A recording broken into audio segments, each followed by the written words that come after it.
আসসালামু আলাইকুম, স্বাগতম জানাচ্ছি বিবিসি নিউজ আন্তর্জাতিক সংবাদে। শুরুতেই সংবাদ শিরোনাম, এরপর বিস্তারিত। রুশ হামলায় লণ্ডভণ্ড ইউক্রেন, বিদ্যুৎহীন লাখো পরিবার। কোন দিকে যাচ্ছে ইরান? সরকার পরিবর্তন কি অবশ্যম্ভাবী? শীতকালীন ঝড়, বিদ্যুৎ বিচ্ছিন্ন ১.৫ লাখের বেশি মার্কিনী। সৌদি আরবে বাড়ি কেনার সুযোগ। দর্শক, এতক্ষণ শুনছিলেন সংবাদ শিরোনাম। এখন বিস্তারিত। আপনি যদি ইসরায়েলের ধ্বংস চান এবং মুসলিমদের পাশে থাকেন, তাহলে ভিডিওতে লাইক করে চ্যানেলটি অবশ্যই সাবস্ক্রাইব করে দিবেন এবং আপনার মূল্যবান মতামত অবশ্যই কমেন্টে লিখে জানিয়ে দিবেন। এখন বিস্তারিত। রুশ হামলায় লণ্ডভণ্ড ইউক্রেন, বিদ্যুৎহীন লাখো পরিবার। ইউক্রেনের জ্বালানি অবকাঠামো লক্ষ্য করে রাশিয়ার ভয়াবহ বিমান হামলায় দেশটির লাখ লাখ মানুষ এখন বিদ্যুৎ বিচ্ছিন্ন অবস্থায় মানবেতর জীবন কাটাচ্ছে। শুক্রবার ২৩ জানুয়ারির রাত থেকে শনিবার ২৪ জানুয়ারির সকাল পর্যন্ত রাজধানী কিয়েভ সহ বিভিন্ন শহরে রাশিয়ার চালানো ধারাবাহিক বিস্ফোরণে পুরো দেশ কেঁপে ওঠে। রয়টার্সের জানায়, হাড় কাঁপানো শীত ও শূন্যের নিচের তাপমাত্রার মধ্যে বর্তমানে ইউক্রেনের প্রায় ১২ লাখ ঘরবাড়ি বিদ্যুৎহীন হয়ে পড়েছে। দেশটির উপপ্রধানমন্ত্রী ওলেক্সি কুলেবা জানিয়েছেন যে শুধু কিয়েভেই প্রায় ৩,৫০০ ভবনে তাপ সরবরাহ ব্যবস্থা পুরোপুরি ভেঙে পড়েছে। যখন এই হামলা চালানো হয় তখন কিয়েভের তাপমাত্রা ছিল -১০ ডিগ্রি সেলসিয়াসের আশেপাশে। রাজধানীর এই বিপর্যয়কর পরিস্থিতি মোকাবিলায় ১৬০ জনেরও বেশি জরুরি উদ্ধারকর্মী দিন-রাত কাজ করে যাচ্ছেন। জ্বালানি মন্ত্রী ডেনিস শামিহাল এক বিবৃতিতে জানিয়েছেন, কিয়েভ এবং উত্তরের চেরনিহিভ অঞ্চল মিলিয়ে প্রায় ১২ লাখ পরিবার বর্তমানে অন্ধকারের মধ্যে রয়েছে। কিয়েভের কেন্দ্রীভূত তাপ বিতরণ ব্যবস্থা ক্ষতিগ্রস্ত হওয়ায় বহু অ্যাপার্টমেন্ট এখন বরফ শীতল হয়ে পড়েছে। উল্লেখ্য, এই হামলাটি এমন এক সময় চালানো হয়েছে যখন মার্কিন মধ্যস্থতায় সংযুক্ত আরব আমিরাতে রাশিয়া ও ইউক্রেনের মধ্যে শান্তি আলোচনা চলছে। তবে আলোচনার দ্বিতীয় দিনেও কোনো সমঝোতার লক্ষণ দেখা না যাওয়ায় যুদ্ধ পরিস্থিতির অবনতি ঘটছে। ইউক্রেনের প্রধানমন্ত্রী ইউলিয়াস ভেরিডেনকো জানিয়েছেন, রাশিয়া মূলত রাজধানী এবং দেশের উত্তর এবং পূর্বের ৪টি অঞ্চলকে লক্ষ্য করে এই আক্রমণ চালিয়েছে। সরকার বর্তমানে ক্ষতিগ্রস্ত বিদ্যুৎ উৎপাদন ব্যবস্থা দ্রুত সংস্কারের চেষ্টা করছে এবং বিকল্প উপায়ে বিদ্যুৎ আমদানির প্রক্রিয়া শুরু করেছে। কোন দিকে যাচ্ছে ইরান? সরকার পরিবর্তন কি অবশ্যম্ভাবী? ইরানে সাম্প্রতিক বিক্ষোভ দমনের মাধ্যমে কর্তৃপক্ষ আপাতত পরিস্থিতি নিয়ন্ত্রণে আনলেও দেশটির ভবিষ্যৎ নিয়ে চরম অনিশ্চয়তা দেখা দিয়েছে। বিশ্লেষকদের মতে, দৃশ্যত শান্ত পরিস্থিতির অন্তরালে পুঞ্জীভূত ক্ষোভ এবং অর্থনৈতিক ধস ইরানকে এক কঠিন সন্ধিক্ষণে দাঁড় করিয়ে দিয়েছে। আন্তর্জাতিক ক্রাইসিস গ্রুপের ইরান প্রকল্পের পরিচালক আলী ওয়ায়েজ জানিয়েছেন, বর্তমান স্থিতাবস্থা কোনোভাবেই দীর্ঘস্থায়ী নয়।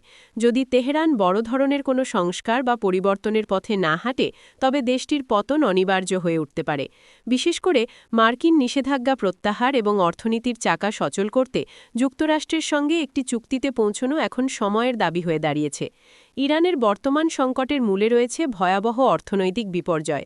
গত এক দশকে মুদ্রার মান রেকর্ড পরিমাণ কমে যাওয়া, তেল রপ্তানি হ্রাস এবং ৪০% বেশি মুদ্রাস্ফীতি সাধারণ মানুষের জীবনকে দুর্বিষহ করে তুলেছে।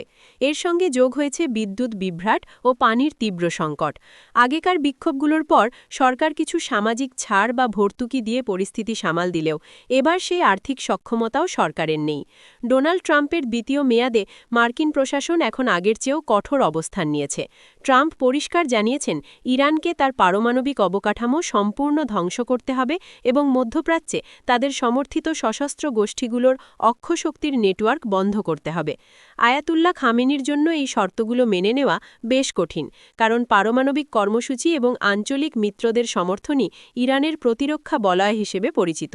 তবে লেবাননের হিজবুল্লাহর দুর্বল হওয়া, সিরিয়ায় আসাদ সরকারের পতন এবং প্রথমবারের মতো ইসরায়েলের সরাসরি হামলার শিকার হওয়া ইরানকে তার পুরনো নীতি পুনর্মূল্যায়নে বাধ্য করছে।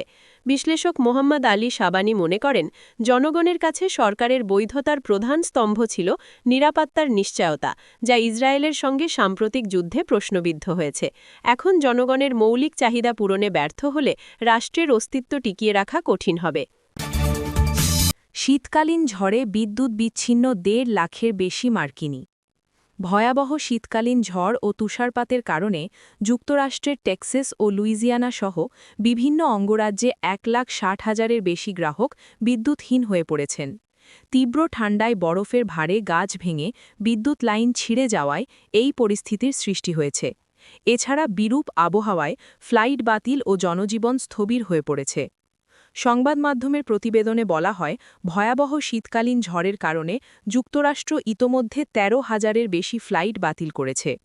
মার্কিন আবহাওয়াবিদরা সতর্ক করে বলেছেন, তুষারপাত, শিলাবৃষ্টি এবং বরফ শীতল বৃষ্টির সঙ্গে হাড় কাঁপানো ঠান্ডা আবহাওয়া ২৫ জানুয়ারি থেকে আগামী সপ্তাহের শুরু পর্যন্ত দেশের পূর্বাঞ্চলের ২/৩ এলাকা জুড়ে বয়ে যাবে।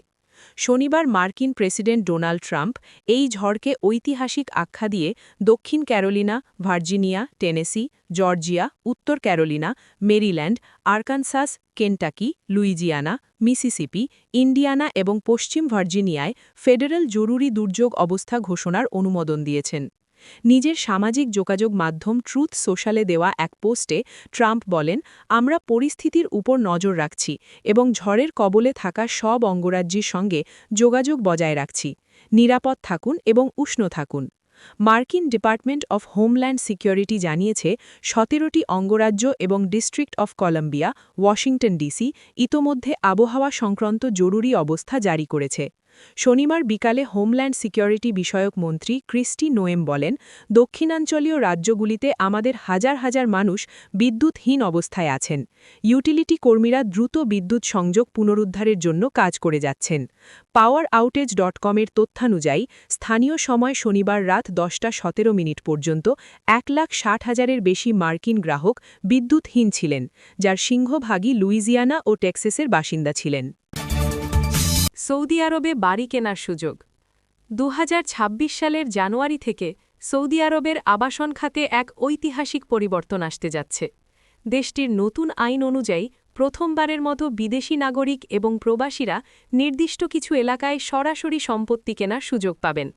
২০২৫ সালের জুলাই মাসে অনুমোদিত এই আইনের মূল লক্ষ্য হল ভিশন ২০৩০-এর আওতায় বিদেশি বিনিয়োগ আকৃষ্ট করা এবং আবাসন বাজারকে আরও শক্তিশালী করা। কারা প্রথম সুযোগ পাবেন? বিশেষজ্ঞদের মতে এই সুযোগের প্রথম সুবিধাভোগী হবেন সৌদি আরবে কর্মরত উচ্চপদস্থ বিদেশি পেশাজীবীরা, বিশেষ করে রিয়াদ ও জেদ্দার মতো শহরগুলোতে যারা বর্তমানে উচ্চ ভাড়ার চাপে রয়েছেন। তারা দীর্ঘমেয়াদী বিনিয়োগ হিসাবে নিজের বাড়ি কেনাকে প্রাধান্য দেবেন। এছাড়া জিসিসি বা উপসাগরীয় অঞ্চলের বিনিয়োগকারী এবং ধর্মীয় গুরুত্বের কারণে বিশ্বজুড়ে ছড়িয়ে থাকা মুসলিম ক্রেতারাও এই তালিকায় ওপরের দিকে থাকবেন। বাজারের গতি প্রকৃতি ও চাহিদা। আইন কার্যকর হওয়ার সাথে সাথেই বাজারে বড় কোনো ঘাপলা বা হঠকারিতা দেখা দেওয়ার সম্ভাবনা কম, বরং এটি হবে একটি নিয়ন্ত্রিত ও ধীর গতির প্রক্রিয়া। প্রথম বছরে মূলত আবাসিক এলাকার প্রতি মানুষের আগ্রহ বেশি থাকবে। রিয়াদ শহরটি বর্তমানে কর্মসংস্থান এবং জনসংখ্যা বৃদ্ধির কেন্দ্রে থাকায় সেখানে চাহিদাও থাকবে সবচেয়ে বেশি। এরপরেই থাকবে উপকূলীয় শহর জেদ্দা, যা মূলত জীবনযাত্রার মান এবং বিনোদনের জন্য বিদেশি ক্রেতাদের আকর্ষণ করবে। নির্দিষ্ট এলাকা বা ডেজিগনেটেড জোন। মনে রাখা প্রয়োজন যে পুরো সৌদি আরব জুড়ে এখনই সম্পত্তি কেনা যাবে না। রিয়েল এস্টেট জেনারেল অথরিটি কর্তৃক নির্দিষ্ট কিছু বিশেষ এলাকায় এই মালিকানা সীমাবদ্ধ থাকবে। বিদেশি বিনিয়োগ আকর্ষণের পাশাপাশি বাজারের স্থিতিশীলতা বজায় রাখতেই এই ব্যবস্থা নেওয়া হয়েছে। বিশেষ করে মক্কা ও মদিনার মতো পবিত্র শহরগুলোতে মালিকানার ক্ষেত্রে এখনও কড়াকড়ি বজায় থাকবে। ঝুঁকি ও সতর্কতা।